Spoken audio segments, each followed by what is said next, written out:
देखिए बहन जी से मेरी कोई नाराजगी नहीं। मैंने उनको हमेशा बड़ा माना, वो मुझे छोटा नहीं मानती अपने परिवार का। उनको ये घटना छोटी लगी, शायद अगर मैं मर भी जाता शायद उनको इसमें कोई शायद बुरा नहीं लगता। मुझे उनसे कोई दुख नहीं। एक चंद्रशेखर मरेगा तो क्या हो जाएगा, हजारों चंद्रशेखर पैदा हो जाएंगे। ये समाज, बहुजन समाज तो उपजाऊ समाज है। एक मरेगा हजार पैदा हो, कितने चंद्रशेखर मारोगे? कितने लोग थे? 3 लोग। 3 लोग थे। 2 लोग असले से हमला कर रहे थे, एक व्यक्ति गाड़ी चला रहा। चौथी गोली पे मैं नीचे हो गया। जो गोली आपने देखा कि वो सीधी उसमें लगी, अगर मैं नीचे ना होता तो वो मेरी छाती के आर पार चली जाती। देखो मैं गोली से डरता नहीं, मैं गोली से बंदूकों से नहीं डरता हूँ। मैं संवैधानिक रास्ते से चलता हूँ, संविधान को मानता हूँ। गोली चलाने वालों को भी कहना चाहता हूँ, कुदरत उनको सद्बुद्धि दे, गलत जगह पंगा ले रहे हैं।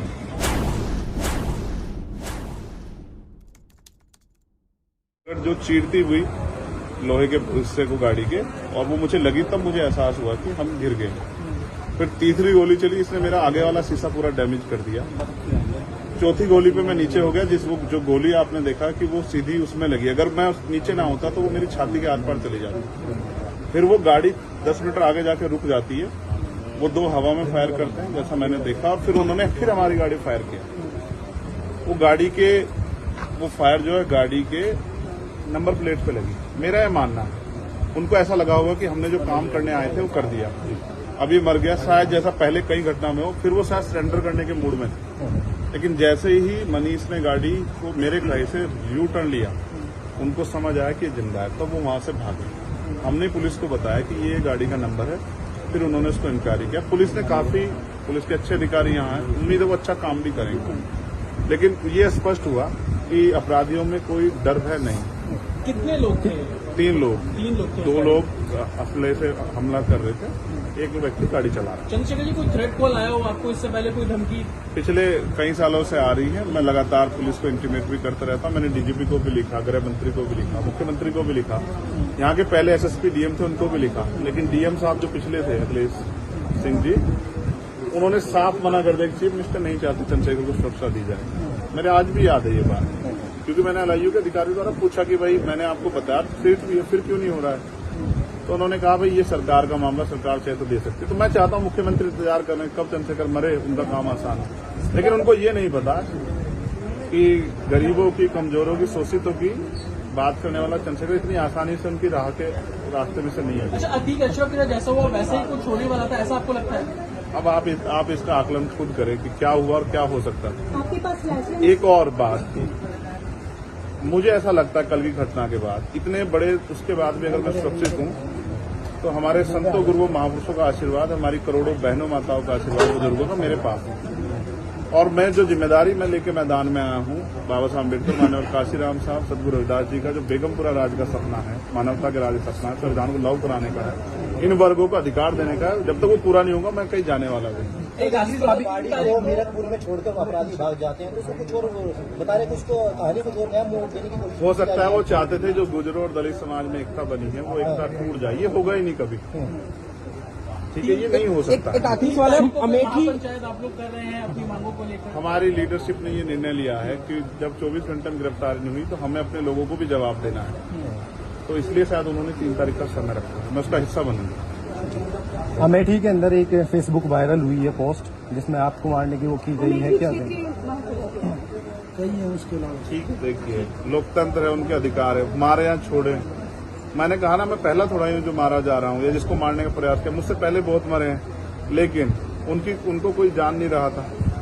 मुझे लोग जानते हैं तो मेरी बात आगे बढ़ती, लेकिन मैं अपने लोगों को मरने नहीं दूंगा। ये भी मैं उनको संदेश देना चाहता हूँ। पोस्ट किया है अमेठी क्षेत्रीय महासभा से कि इस बार तो बचिए, अगली बार नहीं बचे। देखो मैं गोली से डरता नहीं, मैं गोली से, बंदूकों से नहीं डरता हूँ। मैं संवैधानिक रास्ते से चलता हूँ, संविधान को मानता हूँ। गोली चलाने वालों को भी कहना चाहता हूँ, कुदरत उनको सद्बुद्धि दे, गलत जगह पंगा ले रहे हैं।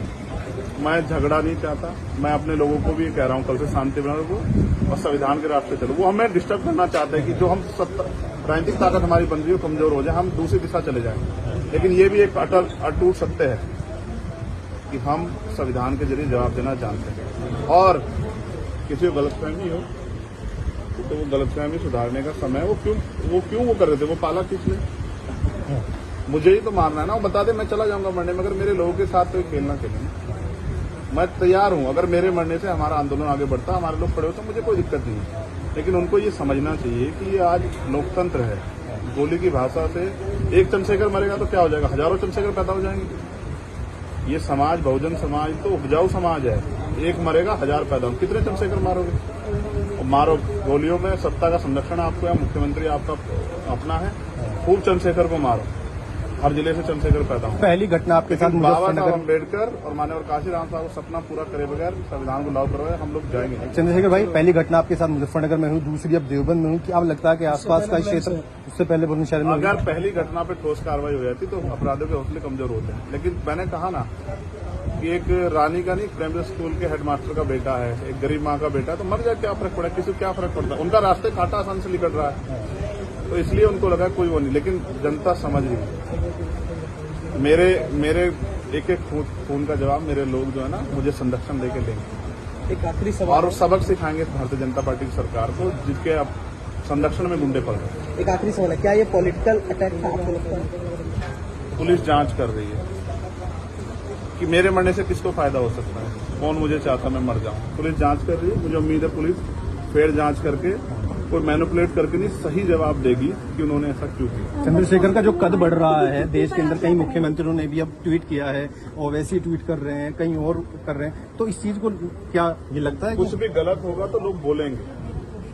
अगर कल मेरी जान ही चली जाती तो लोग फिर भी तो उनको पीड़ा होती, उनको अपना भी देखना है, कल उनके साथ भी हो सकती है।